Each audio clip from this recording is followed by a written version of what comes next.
She came on board at Honolulu, it's obvious, and she's carrying on her trade here. Here!" He uttered the last word with a passion of indignation. "What's Iwele?" asked Mrs Macphail. He turned his gloomy eyes on her, and his voice trembled with horror. "The plague spot of Honolulu, the red light district. It was a blot on our civilization." Iwele was on the edge of the city. You went down side streets by the harbour, in the darkness, across a rickety bridge, till you came to a deserted road, all ruts and holes, and then suddenly you came out into the light. There was parking room for motors on each side of the road, and there were saloons, tawdry and bright, each one noisy with its mechanical piano, and there were barbers' shops and tobacconists. There was a stir in the air and a sense of expectant gaiety. You turned down a narrow alley, either to the right or to the left, for the road divided Iwele into two parts, and you found yourself in the district. There were rows of little bungalows, trim and neatly painted in green, and the pathway between them was broad and straight. It was laid out like a garden city.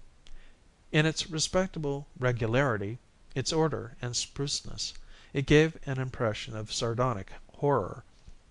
For never can the search for love have been so systematized and ordered. The pathways were lit by a rare lamp, but they would have been dark except for the lights that came from the open windows of the bungalows. Men wandered about, looking at the women who sat at their windows, reading or sewing, for the most part taking no notice of the passers-by, and like the women they were of all nationalities.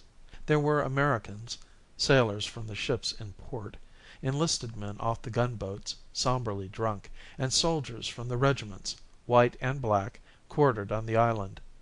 There were Japanese, walking in twos and threes, Hawaiians, Chinese in long robes, and Filipinos in preposterous hats. They were silent, and as it were, oppressed. Desire is sad. "It was the most crying scandal of the Pacific," exclaimed Davidson vehemently. "The missionaries had been agitating against it for years, and at last the local press took it up. The police refused to stir. You know their argument. They say that vice is inevitable, and consequently the best thing is to localize and control it. The truth is, they were paid. Paid! They were paid by the saloon keepers, paid by the bullies, paid by the women themselves.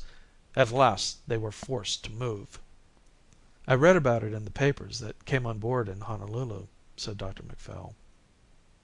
"Iwele, with its sin and shame, ceased to exist on the very day we arrived. The whole population was brought before the justices. I don't know why I didn't understand at once what that woman was." "Now you come to speak of it," said Mrs Macphail, "I remember seeing her come on board only a few minutes before the boat sailed. I remember thinking at the time she was cutting it rather fine."